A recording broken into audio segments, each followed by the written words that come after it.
when you have suicide, when you have overdose deaths, which are skyrocketing. In the state of Ohio, it's the fourth, sometimes the fifth greatest problem with overdose, with deaths. And I believe, it's my opinion, every suicide, every death caused by suicide or by overdose, by drugs, by addiction, doesn't have to happen. It's a wasted life. I'm sorry for saying that, but that's what I believe. And if we're alive, we have to do something about it. Give our students, give our children a chance. I know Representative Gary Click, one of really the best in the country, of course in the state of Ohio, but across the nation. And yeah, absolutely. And we're going to have Representative Click and Klopfenstein for sponsor testimony. But there's no more local control than Bob and Betty Buckeye. Well, that explains why he keeps saying, well, that's not the way Representative Click does it. I'm not supposed to get emotional, but I am. Then we sat down with Click to discuss his bill and the controversy surrounding it. And the chair would like to invite Representative Click to present testimony. The question is, shall the bill pass? The chair recognizes Representative Click. Welcome back to What's Clicking with State Representative Gary Click. I'm Janae Myers, his legislative aide.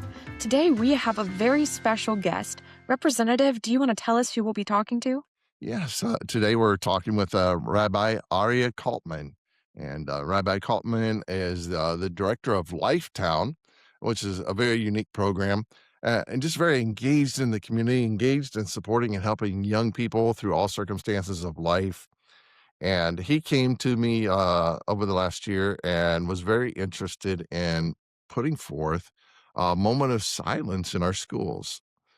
And so that moment of silence is not something, it's in the law right now that says the schools may, and he wants to make sure that we are offering that opportunity for our students to have a time to reflect, a moment to think, a moment of self-awareness.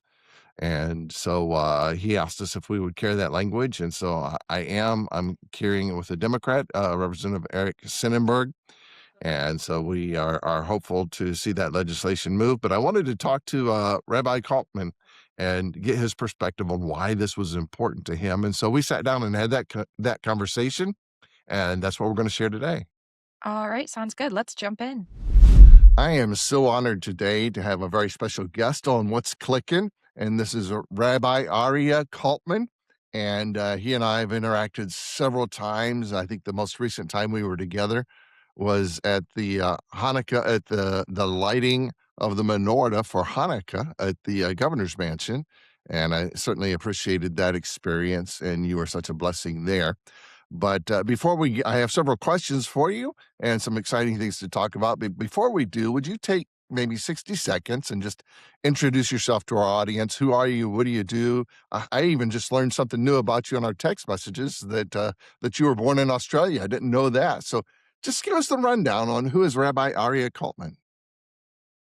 First of all, I want to thank you very much for having me on. And I'm honored to call you a friend. And I want to thank you for everything you do for everyone, for all of us in the state of Ohio. Thank you. Thank you. My name is Arya Kaltman. I'm a rabbi. I'm the director of Chabad of Columbus. We have 4 Chabad houses in Columbus in central Ohio.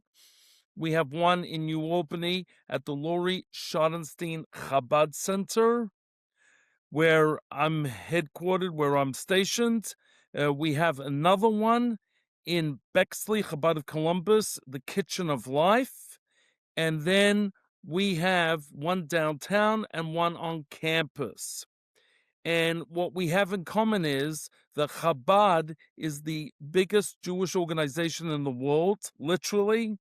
There's close to 6,000 outposts throughout the entire world. The one person once remarked, wherever you go in the world, there are 2 things, Coca-Cola and Chabad. And we're here to make a difference. The Rabbi Schneerson, and he is the reason why we are promoting the moment of silence. He spent his life, literally his entire life, helping people. And we believe in concentrating on the soul. not on the exterior trappings, not on superficiality, but on the soul.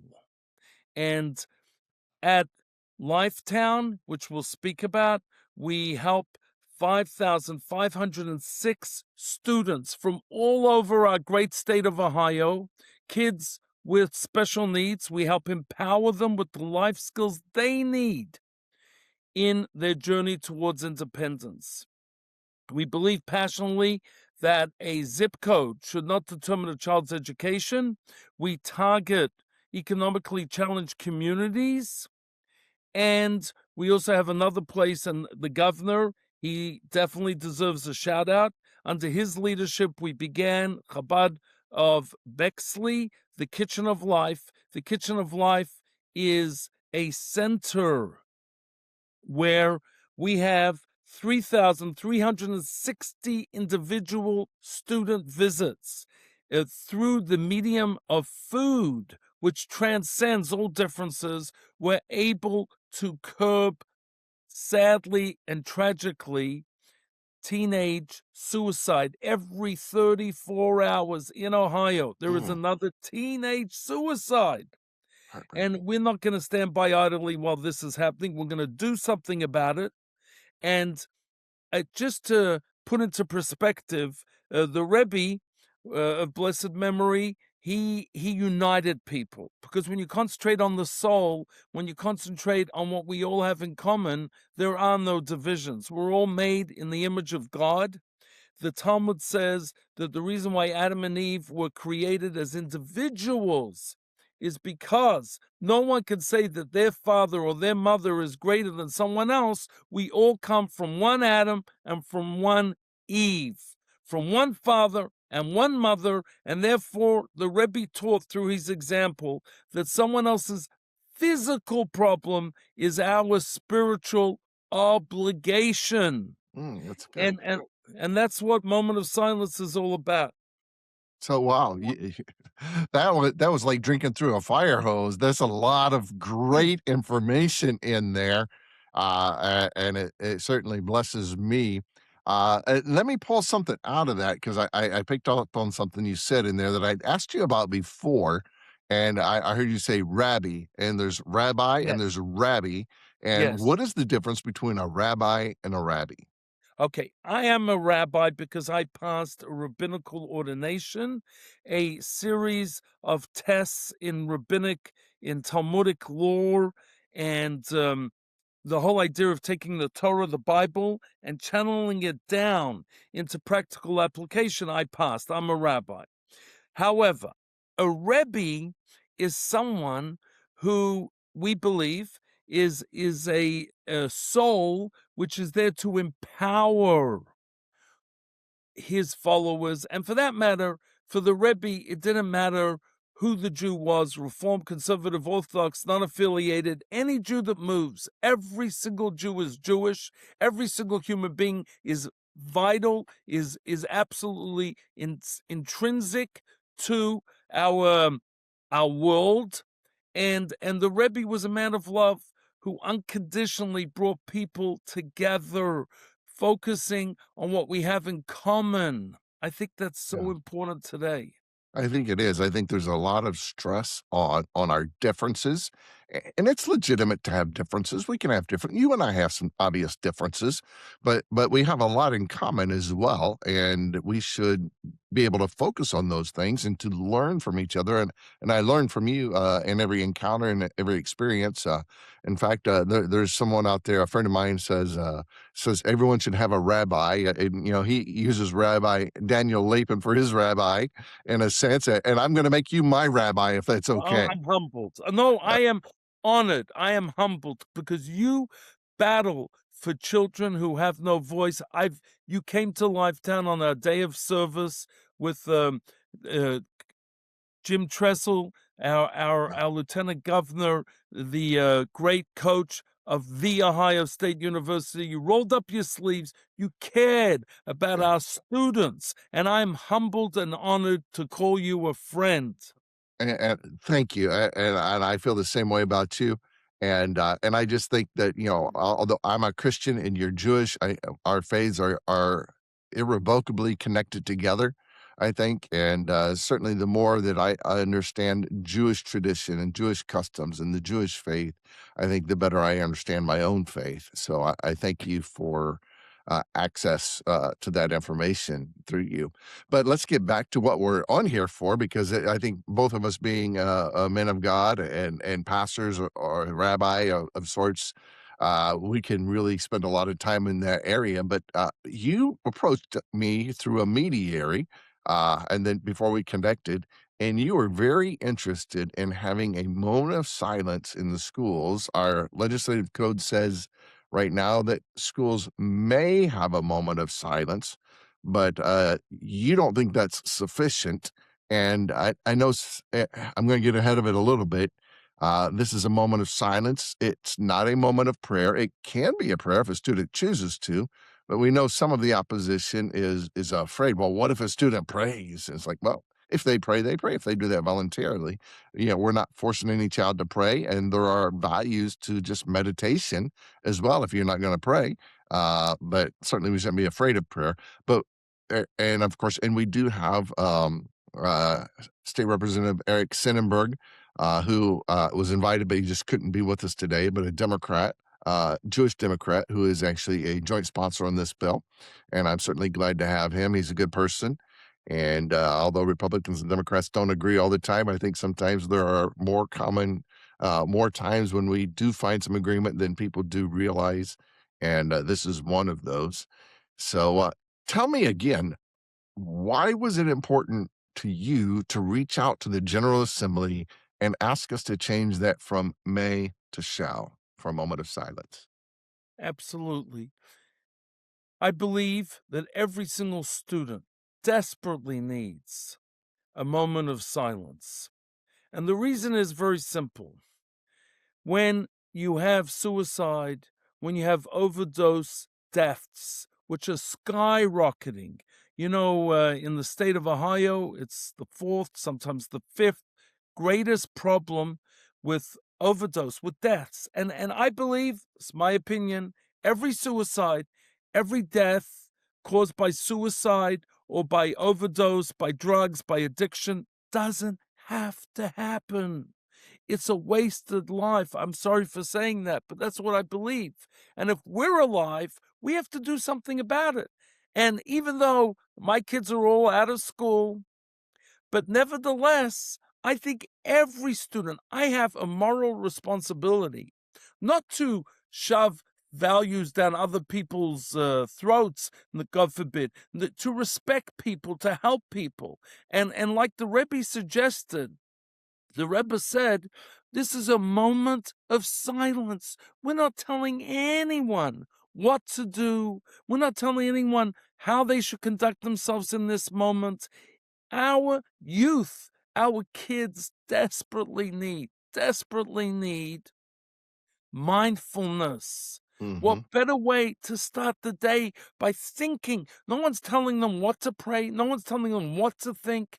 But give our students, give our children a chance to connect with a higher authority. It doesn't matter what you call that higher authority. It's all good. But our kids need that spiritual connection. And in some states, the ACLU has supported a moment of silence because we're not telling students what to pray. Right. Just give our kids the mindfulness they deserve. Or Why even does that they have to pray. Yes. And there's, you and I are men who believe in prayer. There's no doubt about that. Not everyone does.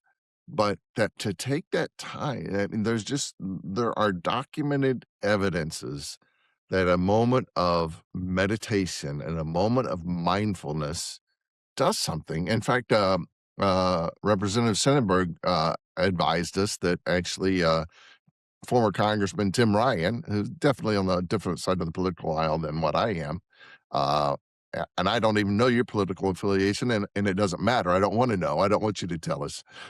But he's on a different side of the aisle than I am.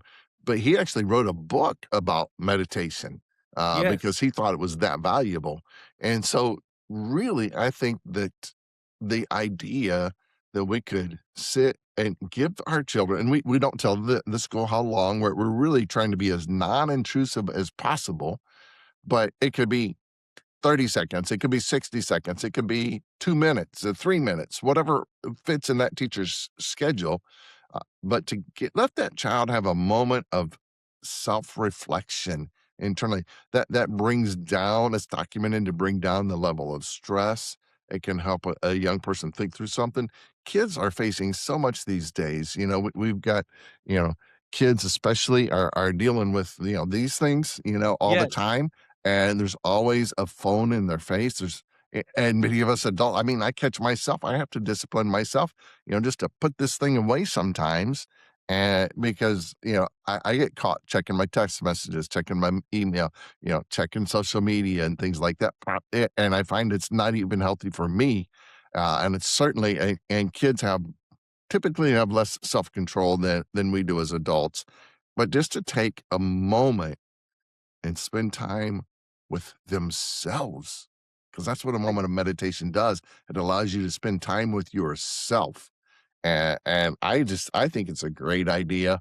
Um, and I appreciate you bringing that to us. And we were able to give some sponsor testimony on it. We're waiting on the chairman to bring it up, and I'm sure she will, so that we can have some sponsor testimony. And I look forward to your sponsor testimony on this bill. Thank you. Well, I want to thank you and Representative Eric Sonnenberg for your leadership, for caring, for doing something for our students. And Jonathan Haidt, he is a world expert. He actually was cited. He was referenced in the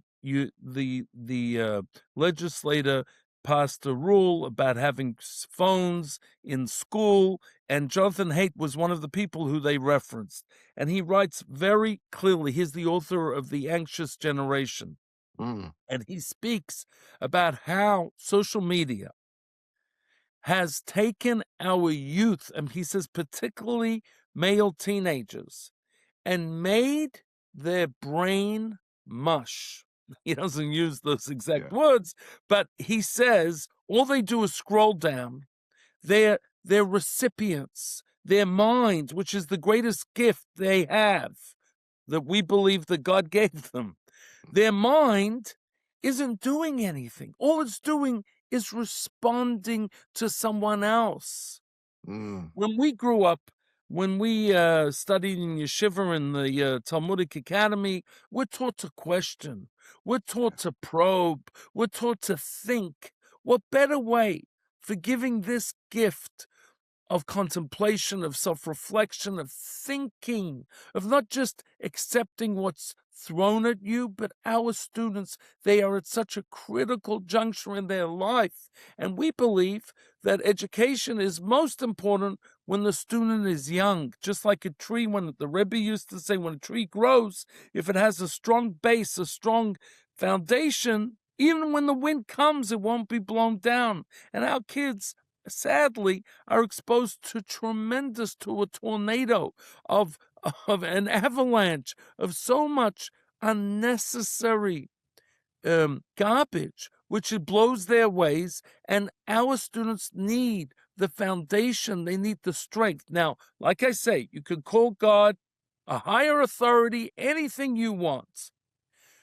But the reality is, when you're connected to something higher, you won't fall down. And what we're doing now with this legislation, Moment of Silence, we're giving the students a chance to go home, to speak to their parents, their grandma, their guardian, and ask them, what's this whole idea of Moment of Silence? We're trying to stimulate parents to have a conversation with their children about a higher authority. Now, that's only good. That's only good. That has no downside. Right. We're not pushing an agenda. We're not saying you have to pray this way. We're saying give our kids a chance to live in a society which they have such dangerous threats hurled at them. Give our kids a chance to live. That's what we're saying. Wow, wow, that's very powerful. Thank you for that. And I want to shift gears now to Lifetown, which is just a very successful outreach, very Thank you. meaningful, and I know it's just extremely dear to your heart. So, would you tell our listeners and our viewers what is Lifetown? How did it start? What does it do? What are your expectations for the future? Absolutely. Thank you, my friends. Lifetown is a simulated village. Last year, we had 5,506 student visits, and we have an army of volunteers. We have 1,022 volunteers. They come from all walks of life, mostly retired teachers who want to give to their students without having to be in a classroom. We have retired people. We have corporations that come together for bonding, for the group, for the entire team to work as a whole. I was so honored when you came and when Lieutenant Governor Jim Tressel came together with legislators from all sides of the aisle. It doesn't matter what your political affiliation is. We all agree that our students need a chance, and especially, and this is what we believe in, this is another one of the Rebbe's philosophies, beliefs. When you want to pick something up, you have to pick it up from the bottom. You have to put the lever on the bottom of whatever the item you're trying to lift up. When you lift up the most marginalized, the most vulnerable children in our society, all of us are lifted up.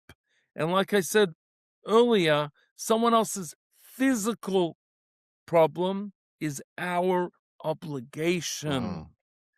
Mm, And obviously our kids, our students, we have miracles every day. We have 9 venues. We have kids who have never spoken, said their first words at Lifetown. We have a student who has graduated, and sadly, painfully, he was going to just be a welfare check. He had lived in Reynoldsburg. He had autism. He could draw incredibly well. And this boy, Bryson, his parents are great parents. This boy, Bryson, he only drew scratchy. He had a fixation. That's all he would draw. He had Asperger's, and he was fixated on Garfield and Scratchy. And one day, Sally, this is going back 12 years ago, said, "Hey, Bryson, I want you to draw life down." And the aide, he was a big boy, Bryson, he still is, and the aide kicked Sally and said, "Don't do that. He's going to have a meltdown." And she's so gentle and so sweet and so loving. She said, "Come on, Bryson, draw it." And he drew it. And his mother told me that was a changing point in his life wow. because today he has a job. Today he's a baker. He uses art, and I never could possibly understand or appreciate the greatness of just a student doing art, but today he uses his art to create combinations, permutations of different recipes. He's using his mind, which would never painfully, he would have been stuck at home. He would have been a, a welfare check. That's it. Wow. And his mother, I still keep in touch with Bryce, and his mother tells me, he says, "Thank you. Thank you for Lifetown." And Mm, we believe that every child is precious. And a statistic are real people with their tears wiped away.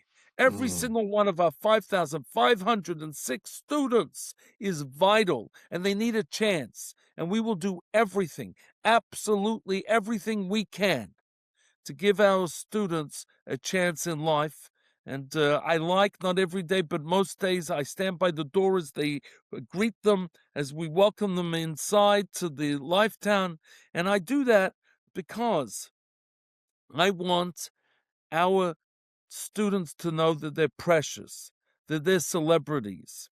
And I want our students to know that, sadly, many doors will shut, were slammed in their faces. "You can't do this. You can't do this." Well, what can you do? You right. come to Lifetown, we'll empower you with the skills you need to reach your full potential. Oh, that's just amazing. I am so thrilled with that. And thank you for what you do. there are medals for you for that. I tell you that Thank you. there's many spiritual rewards, and I'm so Thank grateful you. for that work. Um, so again, thank you for that. So we've talked about the moment of silence. We've talked about Lifetown, and I want to shift gears something a little less delightful. And I think you've seen it just like we have in the news, and we talked about in our last podcast. There were a group of people who just invaded a church last week, and no physical harm was it came, but they disturbed a worship service. And I'm keenly aware, I think as many people are, the Jewish community faces that exponentially worse than we do in the Christian community. And it's continuous. And in fact, we just saw, it hasn't been that long ago, that this great tragedy in Bondi Beach in Australia, which is where you're from. Um, can you talk about uh, maybe shed some light on that from your perspective as a rabbi, and how important the freedom of worship is, and what is the recipe to getting rid of that hate, and where do we go from here? Thank you. Yeah, I like I mentioned, I was born in Melbourne, Australia, but I love America. I Right. love America. America is a land of opportunity. If you can't do it in America, I don't know where you can do it. Amen. And I tell my kids, America is the only country in the world that puts proudly on their dollar bill, on their currency, in big letters, "In God we trust." Amen. And America, and I'm an Australian boy. I actually spent 2 years in Sydney. I know Rabbi Ullman very well, as I mentioned at the governor's residence, and it's just painful. It Yeah. didn't have to happen. People need. People need. This is what America's all about: freedom of religion. People need to worship the way they choose and not to be disturbed. That's sacred space. They should be respected. I don't care what they're praying to. I don't care how they're praying. The fact that they're acknowledging a higher authority, they should not be disturbed. Should not be disturbed. It's wrong. It's absolutely wrong. People shouldn't be shamed that they came to a house of worship. I'm Australian, like I said. My wife, thank God, my mother-in-law convinced me that Columbus is halfway between Cincinnati, Ohio, and Melbourne, Australia. And and when your mother-in-law has 14 kids, you listen. so, so I ended up here in 1991 as the Rebbe's shliach ambassador, and I think it's just horrific what we see. Firstly, in Bondi, people came together, and they came together to pray, and not even to pray, to light a menorah, to be proud Jews, to celebrate their religion, and have to be gunned down. For what reason? What reason? And there were warning signs before this tragedy, and they weren't taken seriously. And thank God the Prime Minister finally, after 39 days, apologized. And I think, like it's in Australia, live and let live, and give people a chance, and let people worship the way they choose. That's the beauty of a moment of silence. No one's telling anyone how to pray, what to pray. Just have a moment of mindfulness. Let's build the bridge, but not just build the bridge, let's cross over it. It is very disturbing what's happening in New York. In New York, outside synagogues, there are demonstrations. Why? Why does that have to take place? Why can't we respect each other? Why can't we understand that God created us different, but we're Mhm. one society, one humanity, and we need civility? And there's no excuse. There's no excuse for disturbing anyone, whether that be any religion. There's absolutely no excuse in this great country of America, a land which is a beacon of moral clarity to the world, that such a thing should take place. Well, I can't say it any better than you said it. but I agree 100%. I feel like, again, America is a place where we have liberty of conscience and freedom of religion. And many people came here very specifically to have that freedom of religion. And and in the early days, some of them did confuse freedom of religion with just freedom for my religion. And it's like, okay, as long as you're doing it my way. And that was not the goal. The goal is I can worship as a Christian. You can worship as a Jew. Someone else can worship as a Muslim, and someone else can be an atheist. We don't have to agree with each other's religion, but we do have to respect each other's right to worship according to our conscience. And I've always tried to do that. I've supported some different laws that protected people, and like one of them was to there was a young lady who was disqualified from a track meet because she wore a head covering. And I supported legislation that says, no, if that's part of her religious observance, you cannot discriminate against her. I carried a bill recently to say that you cannot be discriminated against if you need to take a religious holiday in university. You have to declare those ahead of time. There's a list of the common religious observances. It's not exhaustive. You can apply for something outside of that if you worship something that didn't make the list as well. And there's some, safeguards in there so that you don't get real religious just because you have a test the next day. But you should be able to observe your holy days and not be penalized academically for that. And I carried that legislation that passed. And then and so we support that freedom of religion. To be, I have a friend who's an atheist, and a good friend of mine, in fact. And and we kind of joke back and forth, and God's using her. And I tell her, I said, God can even use an atheist once in a while. And she'll get real quiet. And I say, are you ignoring me? And she'll say, yes, and so forth. But we are good friends. And she asked me to perform her wedding ceremony, That's recently. tremendous. So You know, we can live out our faith while giving room for others to live out their faith, even though it does not maybe correspond with our faith. And I think that what happens so many times is when people go and try to invade the space of a church or a synagogue or a mosque or whatever, they're saying, we're not going to tolerate you worshiping your way. And so many times I think it's actually just a rebellion towards the thought that there is something, bigger than us and bigger than ourselves. And they're kind of making them their own selves, their own gods.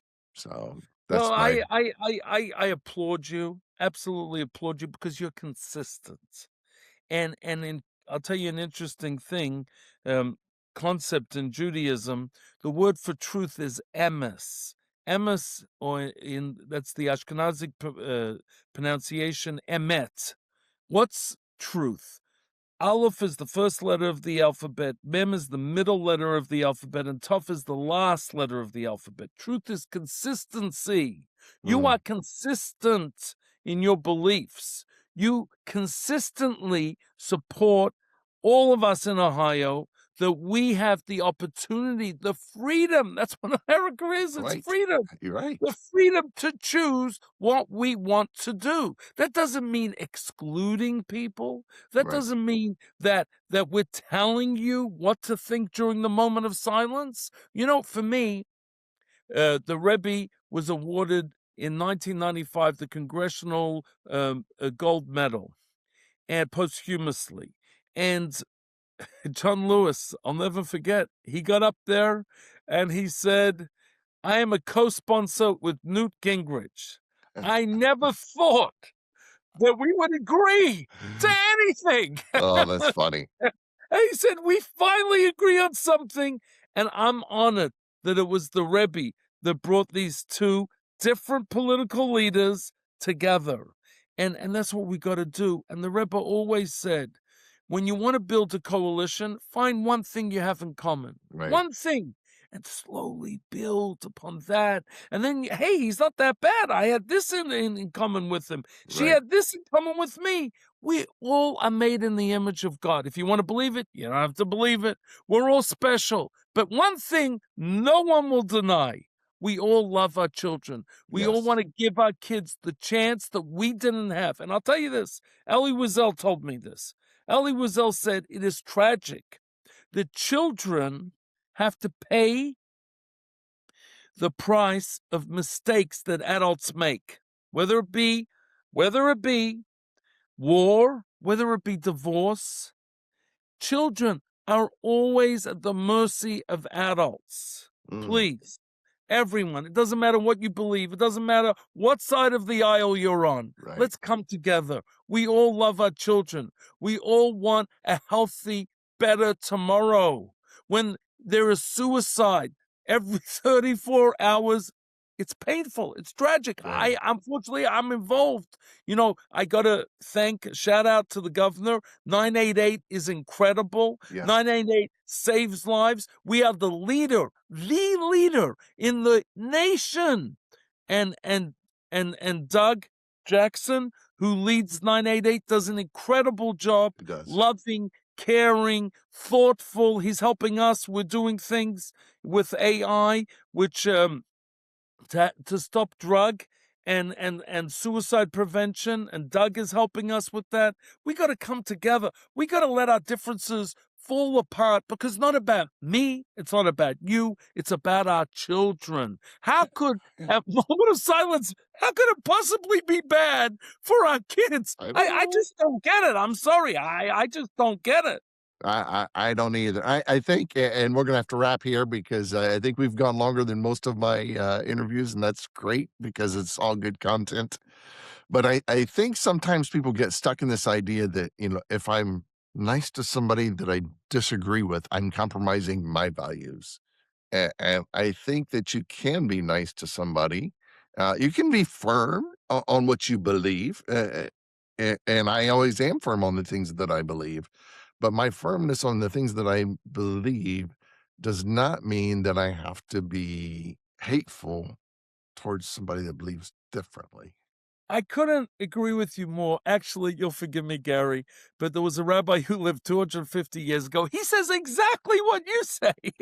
Well, I don't believe in reincarnation, but maybe. No, No. you never. Well, you know, my dad comes from Pressburg, from Bratislava, from Czechoslovakia. He was actually a Holocaust survivor. Mhm. And the rabbi 250 years ago, the Chassam Sofer, he says exactly what you say. He said a argument which is for the sake of heaven will be sustained. An argument which isn't for the sake of heaven will not be sustained. And it gives the example, the biblical example in Ethics of Our Fathers, of Moses and the